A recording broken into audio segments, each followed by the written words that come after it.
সদ্য ঘোষিত হাইস্কুল শিক্ষান্ত পৰীক্ষাৰ ফলাফলত বিলাসীপাৰাৰ সুৰুজ কৰ্মকাৰে ছটা লেটাৰসহ মুঠ 562 নম্বৰ লাভ কৰি ডিষ্টিংশ্যন লৈ টপাৰ হৈ বিলাসীপাৰাৰ নাম উজ্জ্বল কৰিবলৈ সক্ষম হৈছে।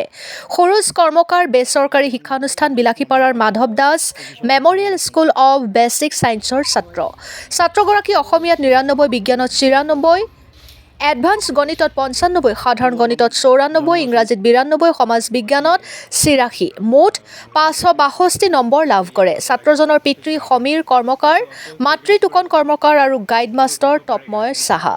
সুৰজ কৰ্মকাৰে সাফল্য লাভ কৰাত Madhav Das memorial school of basic science বিদ্যালয়খনৰ পৰিচালনা সমিতিৰ সভাপতি ডক্টৰ অখিল কুমাৰ বৰুৱা আৰু সহকাৰী পৰিচালক অলকেশ ৰঞ্জন দাস সহ বিদ্যালয়খনৰ অধ্যক্ষ ৰাজু দাস আৰু শিক্ষক-শিক্ষয়িত্ৰী, ছাত্ৰ-ছাত্ৰীৰ লগতে বৌদ্ধিক মহলকে আদি কৰি চৰকাৰী পেঞ্চনাৰ প্ৰাপ্ত সাংবাদিক মুছলিম উদ্দিন আহমেদ, চৰকাৰী শিল্পী পেঞ্চনাৰ ভোলানাথ ৰায়ে ছাত্ৰগৰাকী তথা পৰিয়ালবৰ্গলৈ অভিনন্দন জ্ঞাপন কৰি তেখেতৰ উজ্জ্বল ভৱিষ্যত কামনা কৰে।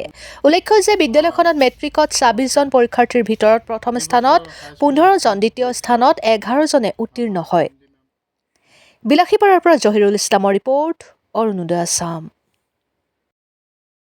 নমস্কাৰ। এই বছৰ হাইস্কুল শিক্ষান্ত পৰীক্ষাত আমাৰ MD memorial school of basic ছায়েন্সৰ পৰা প্ৰথম বেচ আছিলে আৰু এই প্ৰথম বেচত total number of student appeared হৈছিল 26। তাৰ ভিতৰত আমাৰ 15 ফাৰ্ষ্ট ডিভিজন পাইছে আৰু 11 ষ্টুডেণ্ট ছেকেণ্ড ডিভিজন পাইছে। টোটেল 100% পাছ কৰিছে আৰু আমাৰ এই স্কুলৰ শিক্ষান্ত পৰীক্ষাৰ টপাৰ হ'ল সুৰজ কৰ্মকাৰ। তেখেতে 93.66% পাইছে আৰু টোটাল নম্বৰ কিমান? টোটেল নম্বৰ আছিল আপোনাৰ 562 আৰু আপোনাৰ এছামিছত মানে 99 স্ক'ৰ কৰিছে আৰু কি। ভাইটি বহুত ভাল ৰিজাল্ট কৰিছে আৰু সি বহুত হাৰ্ড ৱৰ্কিঙো কৰিছিল।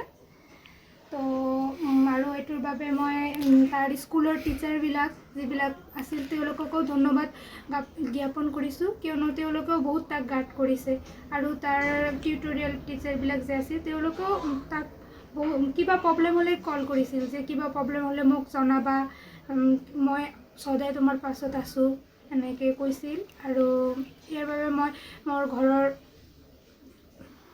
ভাইটি তাই কৈ আছে তাই টিচিং লাইনত যাব খোজে, তো তাই যিটো লাইনতে কৰিব সেইটো যাতে ভালকৈ কৰে, তাৰ উজ্জ্বল ভৱিষ্যত ভগৱানৰ ওচৰত কামনা কৰিছোঁ।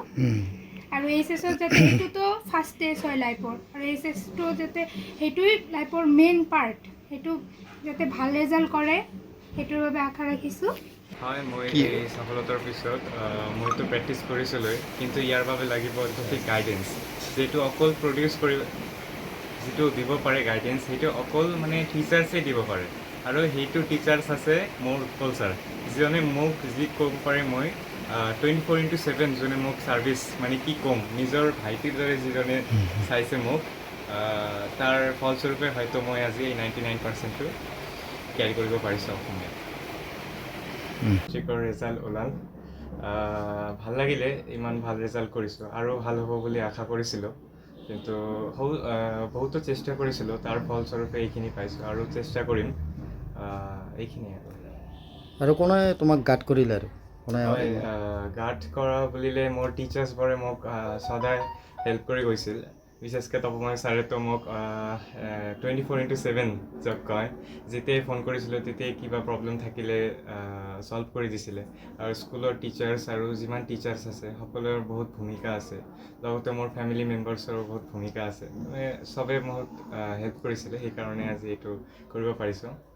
বেছি কোনে সহায় কৰিলে তোমাক? হয়, বিশেষ মানে ঘৰৰ পৰা ক'বলৈ গ'লে মোৰ ছিষ্টাৰে মোক বহুত হেল্প কৰিছিলে, যিটো গাইড বুলি কয় ঘৰৰ পৰা, সেইটো ঘৰৰ পৰা মোৰ ছিষ্টাৰে দিছিলে, এইটোৱে। আৰু ভৱিষ্যত কি হ'ব বুলি ভাবিছা?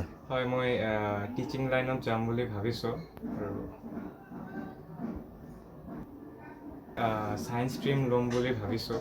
আগৰ পৰা ইচ্ছা আছিল মই ছায়েন্সক লৈ পঢ়িম, তো হাই ছেকেণ্ডেৰীত মই এই ছায়েন্স লৈ ছায়েন্স ষ্ট্ৰীমত পঢ়িম বুলি ভাবিছোঁ। তোমাৰ নামটো কি আছিল? মোৰ নাম সুৰজ কৰ্মকাৰ।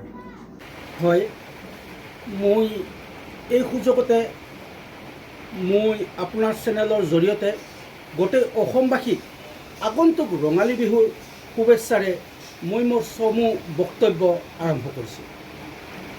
জয়তে মই যেতিয়া এইখন ঘৰত প্ৰথম পদাৰ্পণ কৰিছিলোঁ, সেইদিনাখন আহি আজি সুৰজ কৰ্মকাৰৰ অভিভাৱকে মোক যিখিনি দায়িত্ব দিছিল, সেইখিনি দায়িত্ব মই পালন কৰিছিলোঁ আৰু পালন কৰি মই আজি সুৰজ কৰ্মকাৰক মই এই